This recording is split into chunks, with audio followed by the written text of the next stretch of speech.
Hello friend, कैसे हो सब लोग। आई होप आप लोग बढ़िया होंगे। क्या सैनी के आर एल सभी का स्वागत करता हूं दोस्तों। रेलवे ग्रुप डी भर्ती 2024 के रिगार्डिंग बड़ी अपडेट निकल के आ रही है। जो दोस्तों आंसर की के रिगार्डिंग ऑफिशियल अपडेट जारी हो गया है।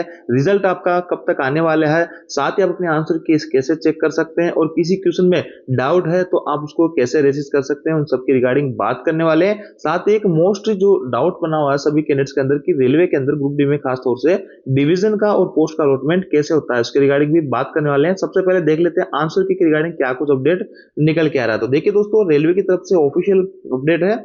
यहाँ पे सीन 8/2024 के नाम से आपकी भर्ती थी लेवल 1 के अंदर। और ये है notice on review of CBT, जो कि आपका एग्जाम हुआ था ग्रुप डी का 27/11/2025 से 10/2/2026 तक। इसके क्वेश्चंस आप देख सकते हैं, रेस्पॉन्स और आंसर्स की एंड रेसिंग ऑफ ऑब्जेक्शन। आप किसी क्वेश्चन में अगर आपको ऑब्जेक्शन है तो वो भी आप लगा सकते हैं। इफ एनी तो क्वेश्चन ऑप्शन आंसर की इनमें से किसी भी चीज में आपको ऑब्जेक्शन है तो आप लगा सकते हैं। लिखा है इस डेट से इस डेट तक आपका एग्जाम हुआ था और इस डेट से यानी 17/2/2026 17 बजे यानी आज 17 बजे यानी आज शाम 5 बजे से आप अपनी आंसर की देख सकते हैं। और कब तक 23/2/2026 तक अपने आंसर की देख सकते हैं। अभी किसी क्वेश्चन में ऑब्जेक्शन है तो वो भी आप यहाँ से लगा सकते हैं। आप reading the details as below, यहाँ पे सारी कुछ डिटेल्स दे रखी है। देखिए, व्यूइंग ऑफ क्वेश्चंस, क्वेश्चन से रेस्पॉन्स और आंसर कीज वगैरह देख के और किसी क्वेश्चन में डाउट्स वगैरह हैं तो आप यहाँ पे लगा सकते हैं। इसका आपको 17/2/2026 आज शाम को 5 बजे से आपकी विंडो ओपन हो जाएगी, लाइव हो जाएगा। क्लोजिंग, ये आपकी क्लोजिंग डेट रहने वाली है 23/2/2026 17 बजे तक।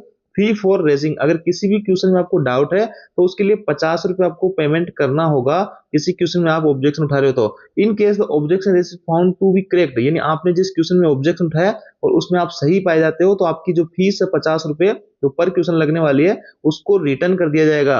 आगे है मोड ऑफ पेमेंट फी, किस तरीके से आप फीस का जो पेमेंट कर सकते हैं। और प्रोसीजर के लिए यहाँ पे दे रखा है कि आपको एक लिंक प्रोवाइड करा दिया जाएगा ऑफिशियल साइट पे। और इस डेट तक 23/2/2026 17 बजे तक यानी शाम 5 बजे तक आप अपने ऑब्जेक्शन वगैरह लगा सकते हैं। फाइनल जो अधिकार यहाँ पे आरआरबी को दिया गया है। तो बड़ी अपडेट है, आज शाम 5 बजे आपकी आंसर की आने वाले हैं। सभी भाई लोग अपने आंसर की यहाँ पे चेक करके और कमेंट्स में बताएंगे कि कितना कितना स्कोर आप लोगों के बन रहा है, ताकि कट ऑफ के ऊपर एक मोटा मोटा आइडिया बन सकते हैं। फिर भी एक मोटा मोटा मैं अपना अतिरिक्त आइडिया दूं तो 75 के आसपास किसी भाई के रो स्कोर है यूआर वाले भाई के, तो वो मैक्सिमम जगह से आप अपने आप को सेफ में पे मान सकते हो। इतनी कट ऑफ आपकी लगभग इस बार देखने को मिलेगी। पोस्टेज ज्यादा नहीं थी, कंपटीशन अच्छा खासा था। 1.8 करोड़ फॉलो जो है यहाँ पे फॉर्म भरे गए थे। अब देखिए दोस्तों, यहाँ पे आप अपने आंसर की देख सकते हैं, सब चीजें आपके यहाँ पे हो गई है। इसके अलावा आप रिजल्ट की बात करते हैं कि रिजल्ट आपका कब तक जारी हो सकता है।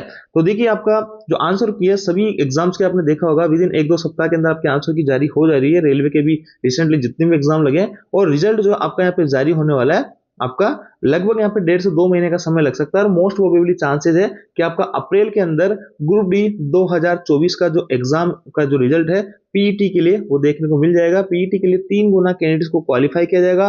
एक्स सर्विसमैन है और सीसी वाले जो कैंडिडेट्स है उनको पीईटी वगैरह से छूट भी दिया जाएगा। तो नॉर्मल कैंडिडेट्स के जो जितनी सीट रहेगी उन पे 3 गुना कैंडिडेट्स को पास किया जाएगा और वहां से फिर 1 गुना को आपके मेरिट के आधार पर और पीईटी के आधार पर वहां से सिलेक्ट किया जाएगा।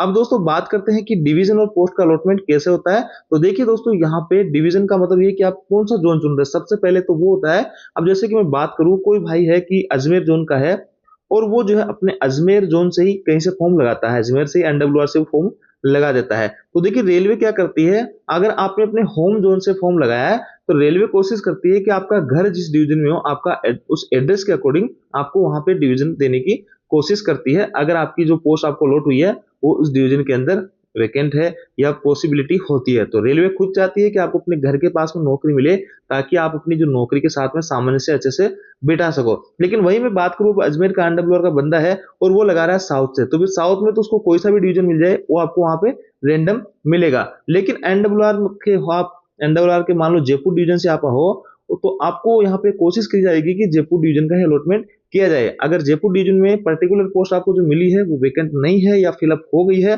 तो फिर आपको जो है यहाँ पे दूसरे जो डिवीजन है रेंडमली आपको कोई सा भी डिवीजन दे दिया जाएगा। बाकी रेलवे की तरफ से कोशिश किया जाता है कि आपने होम जोन से फॉर्म भरा है तो आपको होम डिवीजन का अलॉटमेंट करने की रेलवे यहाँ पे कोशिश पूरी करती है। बात करते हैं पोस्ट के अलॉटमेंट की, तो पोस्ट का जो अलॉटमेंट होता है उसमें 3 चीजें डिपेंड करती है। पहला, आपने किस तरीके से अपना पोस्ट प्रेफरेंस डाला। दूसरा, आपने जो पोस्ट चुनी उसके आप कट ऑफ पास कर रहे हो या नहीं कर रहे हो। तीसरा आपका मेडिकल स्टैंडर्ड उस पोस्ट के अकॉर्डिंग है या नहीं है। जैसे सपोज डेट में बात करूं, 1 नंबर पे आपने पॉइंट्समैन की पोस्ट चुन ली होगी, 2 नंबर पे आपने कोई भी मान लो कि टीएल एंड एसी की चुन ली। अब देखिए दोस्तों, यहाँ पे आपने बहुत अच्छे खासे मार्क्स लाए, लेकिन आपका जो पॉइंट्समैन का जो मेडिकल स्टैंडर्ड है A2 वो नहीं बैठ रहा है, तो फिर आपको सेकंड जो पोस्ट है उसके लिए कंसिडर किया जाएगा।